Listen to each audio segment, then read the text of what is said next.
साहब जब पिछली बार हमारे शो पर आए थे उन्होंने बड़े थीम्स आइडेंटिफाई करे थे। एक साल पहले बोला था जोमेटो के शेयर में इन्वेस्ट करिए, पेटीएम में इन्वेस्ट करिए, टाटा मोटर में काफ़ी समय से इन्वेस्टेड हैं। और जितनी मैं वरुण बेवरेजेस की तारीफ़ करूँ तो उनके अंदर तो उन्होंने एक लंबा छक्का ही मारा है।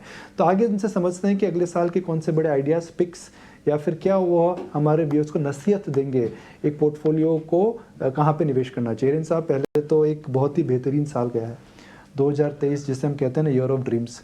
Small cap, large cap, mid cap, bitcoin, currency. अगर आपके पास कैश नहीं था तो आपके लिए अच्छा साल गया है। 2024 के लिए क्या रणनीति होनी चाहिए? देखिए निकुंज, नो डाउट 2023 अच्छा गया है, खास करके ब्रॉड मार्केट्स के लिए काफ़ी अच्छा है। और मेरे हिसाब से 2024 भी अच्छा ही जाना चाहिए। बट अगर नियर टर्म की बात करें तो मुझे लगता है कि relative to small and mid caps मुझे लगता है लार्ज कैप में एक कैचअप आना बाकी है। तो और आपने खुद ने बताया 40 इलेक्शन हैं, वॉलेटिलिटी हो सकती है ग्लोबली, और typically volatility small mid caps में ज़्यादा होती है। सो आई थिंक 2-3 साल, 4-5 साल के व्यू से तो स्मॉल मिड कैप में अभी भी तेजी बरकरार रहेगी। लेकिन अगर 2024 में बिकॉज 23 इतना बड़ा साल रहा है स्मॉल मिड कैप्स के लिए, मुझे लग रहा है कि large caps would be a better place to be in 2024। Market में एक धारणा है कि भाई कहाँ जाएंगे एफआईआईज, हिंदुस्तान नहीं तो कहाँ। सबका मानना है कि 2023 में उन्होंने निवेश बड़ा नहीं करा था। कैश मार्केट में नेगेटिव रिटर्न है, आईपीओ मार्केट में निवेश करा, मगर नेट ज़्यादा निवेश नहीं करा। 23 के बाद 24 में by choice and by force they will come back and we could reach a stage where domestic investors खरीद रहे हैं और फॉरेन इंस्टीट्यूशनल इन्वेस्टर्स और खरीद रहे हैं। तो जिसे हम अंग्रेजी में वर्ड बोलते हैं ना, फोमो होने वाला, जो हमने दिसंबर में देखा, क्या वो और हो सकता है? निकुंज, हो सकता है, क्योंकि अल्टीमेटली देखिए फॉरेन निवेशक तो आएंगे। अब लास्ट ईयर क्योंकि फेड रेट बढ़ा रहा था तो जनरली इंडिया डेडिकेटेड के सिवा जो पैसा होता है वो टिपिकली रिस्क एसेट्स में नहीं आता है।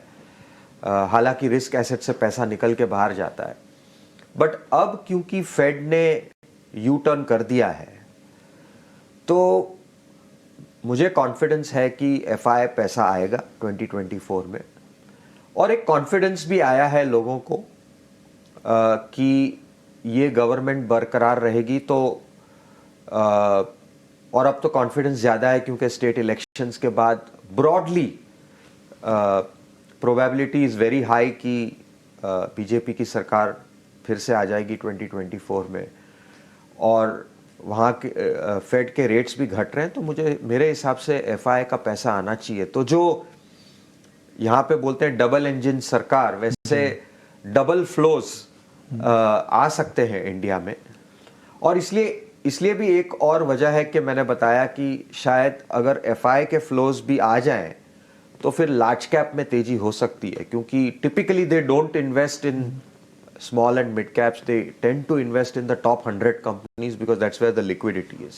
तो liquidity वहीं है, तो मुझे लगता है वहाँ पैसा आ सकता है। आपको क्या लगता है कि mid and small cap stocks में से 15 से 20% पैसा इस समय प्रॉफिट बुक करके लार्ज कैप में शिफ्ट कर देना चाहिए? अगर आपका short to medium term view है तो शायद ये अच्छी स्ट्रैटेजी हो सकती है कि एक अच्छा रन है। बट क्योंकि स्मॉल मिड कैप, मैं आपको एक आंकड़ा देता हूं, जैसे लास्ट 10 साल में निफ्टी ने सिर्फ एक बार नेगेटिव रिटर्न दिया है 2015 में। अच्छा। 2013 से लेके 2023 अगर आप देखें तो 2015 में निफ्टी नेगेटिव था, बाकी हर साल निफ्टी पॉजिटिव रहा। मिड कैप देखें तो लास्ट 10 साल में 3 साल नेगेटिव रहा है, और स्मॉल कैप देखें तो लास्ट 10 साल में 4 साल नेगेटिव रहा है, 6 साल पॉजिटिव रहा है। तो स्मॉल एंड मिड कैप में आपको लॉन्ग टर्म व्यू लेना ही पड़ेगा, लेकिन वॉलेटिलिटी ज्यादा है। जबकि लार्ज कैप में प्रोबेबिलिटी की you will lose money is far lower. Right. तो इस हिसाब से अगर एक सिर्फ आप 12 महीने की व्यू ले रहे हो तो it may not be a bad idea to book some profits and move to large caps. आप भी वही कर रहे हैं अपने पोर्टफोलियोज में? देखिए, मेरा जो पोर्टफोलियो है वो मल्टी कैप है। मेरे पोर्टफोलियो में मैं तकरीबन 50-55% लार्ज कैप रखता हूँ और बाकी मिड और स्मॉल कैप रखता हूँ। तो वो मिक्स ब्रॉडली मैं बनाए रखता हूँ irrespective of market cycle, because मैं हम पोर्टफोलियो बनाते हैं 3, 5, 7, 10 साल के लिए, तो हम ज़्यादा उसमें टैक्टिकल शिफ्ट्स नहीं करते। अक्सर बोला जाता है शेयर बाज़ार के अंदर पैसा बनता है जहां बाय होल्ड करते हैं। अगर आप रोज़ मार्केट टाइम करते हैं तो या तो आप टाइमिंग में मार खा जाएंगे या प्राइस में मार खा जाएंगे। आप माल शेयर बेच देते हैं, फिर गिरता नहीं और ऊपर चला जाता है, शेयर आपके हाथ से निकल जाता है। तो आप क्या बाय एंड होल्ड स्ट्रैटेजी इस समय कौन से शेयरों में अडॉप्ट कर रहे हैं?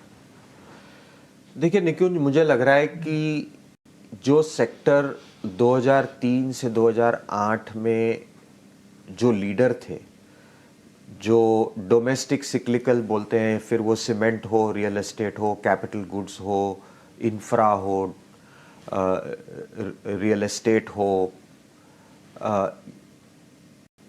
टूरिज्म, होटल्स हो, आई थिंक ये सब सेक्टर में मुझे लग रहा है कि तेजी स्ट्रक्चरल है, लॉन्ग टर्म बरकरार रहेगी। वहाँ पे मुझे लग रहा है कि पैसा अच्छा बनेगा अगर आप बाय एंड होल्ड करके रखें। एंड जनरली ये क्योंकि 2010-11 से लेकर 2020 तक लार्जली जो बोलते हैं high quality franchise, consumer businesses, private banks, ये सब सेक्टरों ने अच्छा किया, तो लोगों को लगता है आगे भी जाके यही अच्छा करेंगे। बट ऐसा होता नहीं है। लीडरशिप चेंज होती है और उसमें अडेप्ट करना बहुत इंपॉर्टेंट है।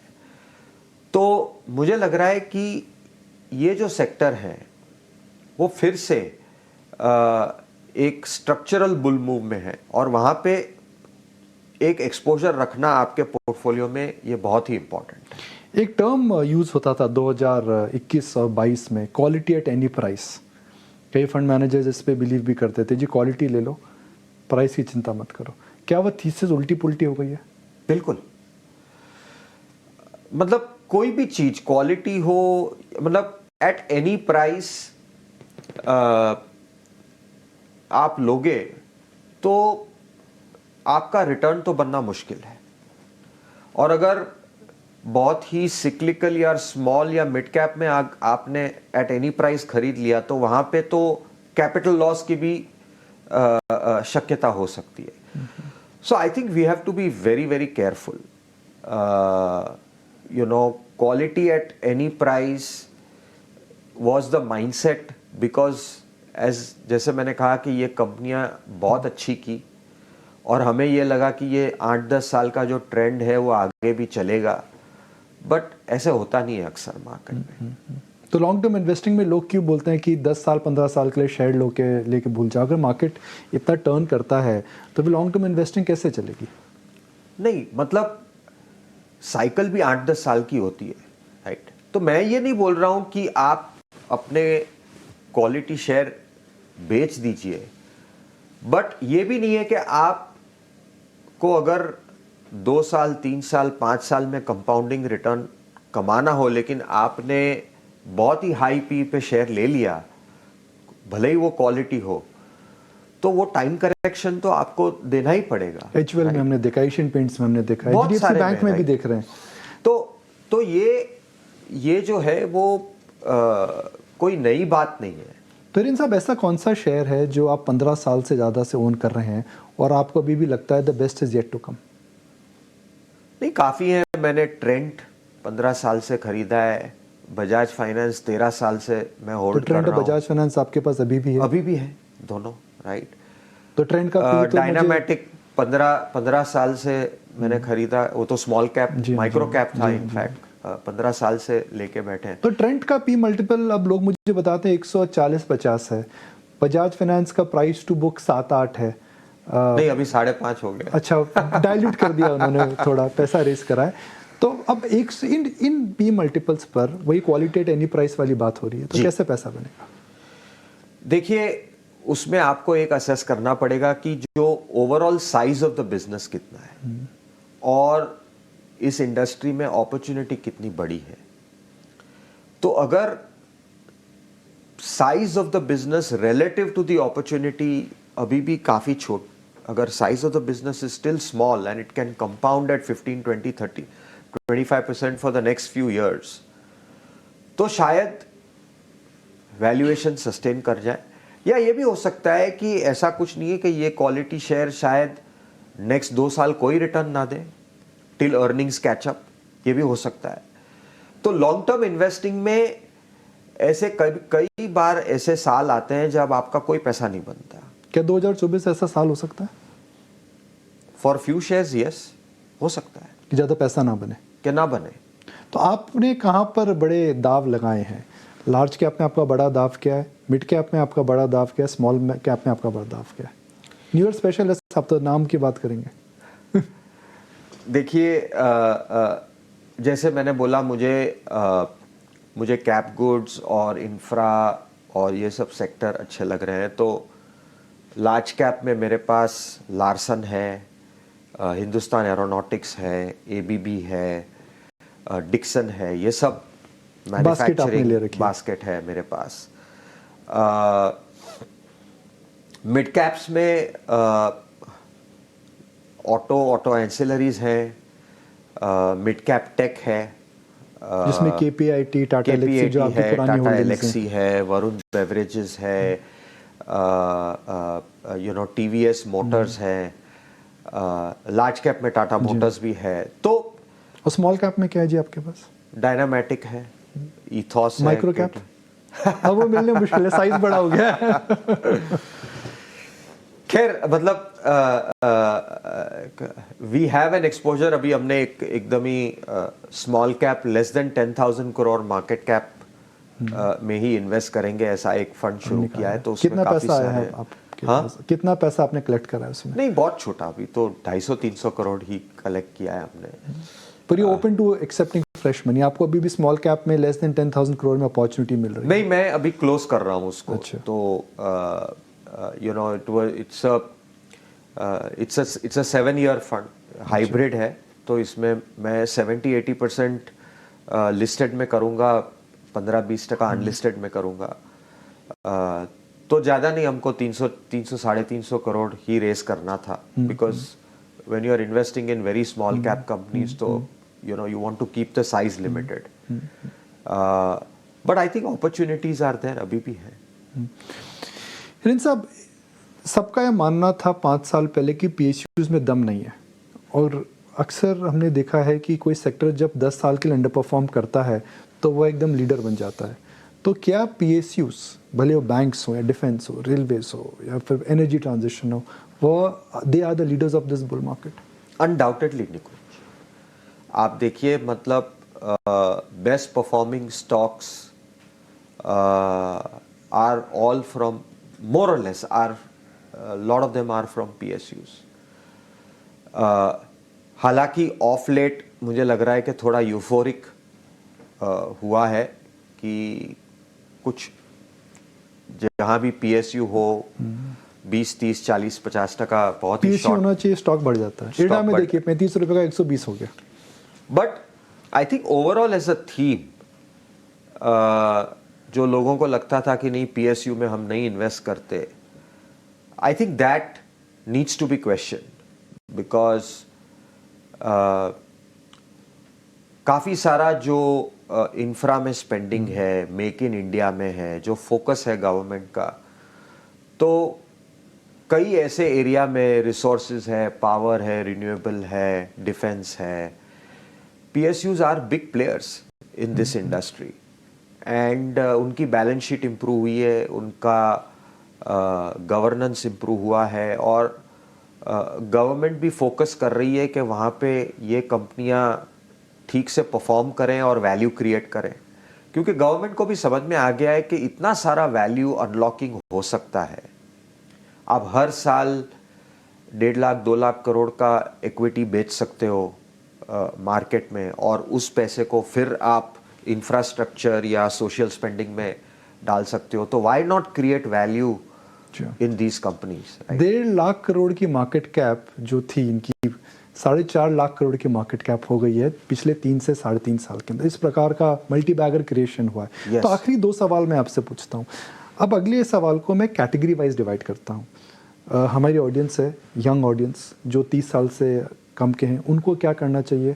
सेकंड कैटेगरी जिसे हम कहते हैं they are in their 40s and they still have 10-15 years of good earning visibility in their life in their careers. और एक 65 प्लस जो जिनके पास अर्निंग्स नहीं है, सेविंग्स हैं, पर सेविंग्स की वजह से ही वह अपनी आने वाली ज़िंदगी चलाना चाहते हैं। अब इन 3 कैटेगरीज को क्या एडवाइस देंगे। देखिए, जो पहली कैटेगरी है 25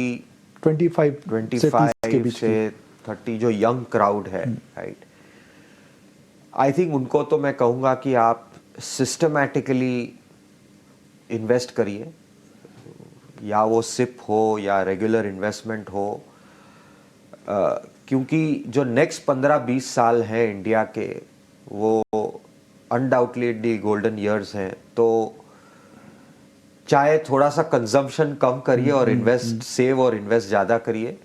पहले इन्वेस्ट करें फिर बाद में स्पेंड करें। अक्सर हम पहले स्पेंड करते हैं फिर बाद में इन्वेस्ट करते हैं। So save first and then invest and then spend. Because जो कंपाउंडिंग है, आप जितना जल्दी और जितना ज़्यादा इन्वेस्ट करोगे अब उतनी पूंजी आपकी बढ़ेगी 15-20 साल के बाद। तो सब तब आप मौज करिए, तब आप स्पेंड करिए, लेकिन अभी चालू करिए। अभी चालू